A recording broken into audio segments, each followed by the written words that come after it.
Some of the most ordinary words you say every day were born from something dark. A disease, a curse, a pledge sworn on your own death. 7 everyday words with disturbing origins. They get worse as we go, and number 1 is sitting in your bank account right now. Let's start. Number 7. Muscle. Flex your arm and watch the bicep move under the skin. The Romans watched the same thing, and they thought it looked like a small animal scurrying beneath the surface, a tiny mouse. So they named it musculus, literally, little mouse. That is the word we still use. Every muscle in your body is named after a mouse trapped under your skin. That one's just strange. Number 6 is where it starts getting cruel. Number 6. Sarcasm. When someone is sharply, bitingly sarcastic, we say the comment cut. The Greeks meant that literally. Sarcasm comes from sarkazine, and it did not mean to joke.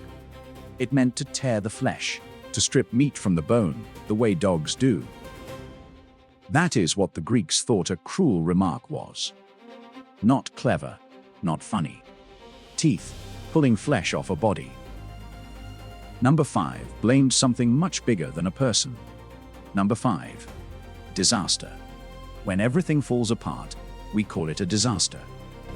Pull the word open, and you find ass-trum, the Latin for star. A disaster, literally, is a bad star, an ill star. For most of history, people believed the stars steered human lives. And when catastrophe struck, a plague, a shipwreck, a defeat, the explanation was that the stars had turned against you. The heavens themselves had gone wrong. You were not unlucky. You were cursed from above.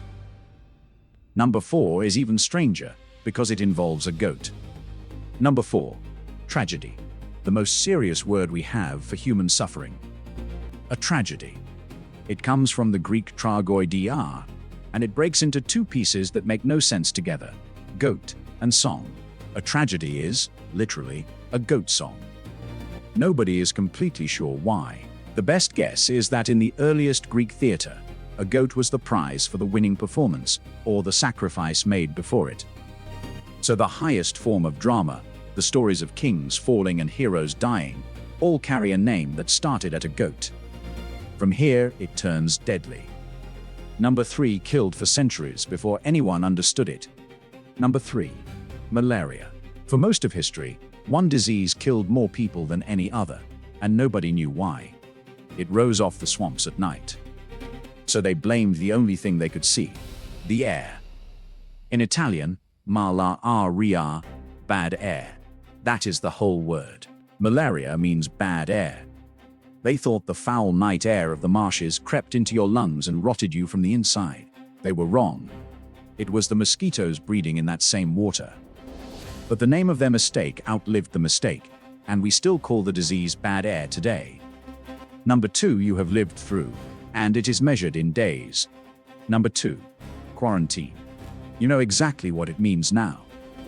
But the number hidden inside it is very specific. Quarantine comes from the Italian 40 giorni, 40 days. When the plague came for Europe, the port of Venice made every arriving ship drop anchor and wait offshore before anyone could land. 40 days, watching for the dead. If the ship was still healthy after 40 days, the city let it in. If not, it never touched shore. Every time you hear the word quarantine, you are counting to 40 on a plague ship, waiting to see who is still alive.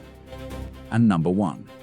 The darkest of all, and you probably signed up for it on purpose. Number 1. Mortgage.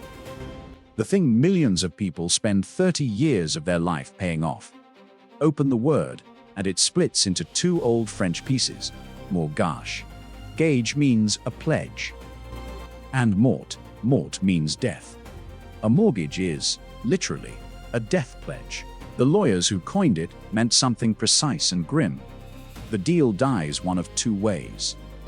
Either you finish paying, and the debt dies, or you fail, and your claim to the house dies with it.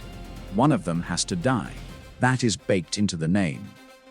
So the single largest promise most people ever make The loan on the roof over their head is a vow sworn on death. And almost no one who signs it knows they just did. A mouse in your arm. Flesh torn by sarcasm. A star gone bad. A goat song. Bad air. 40 days on a plague ship. And a pledge sworn on death, sitting in your bank account right now. 7 ordinary words. Every one of them is a small, dark fossil, and you have been carrying them around your whole life without ever cracking one open.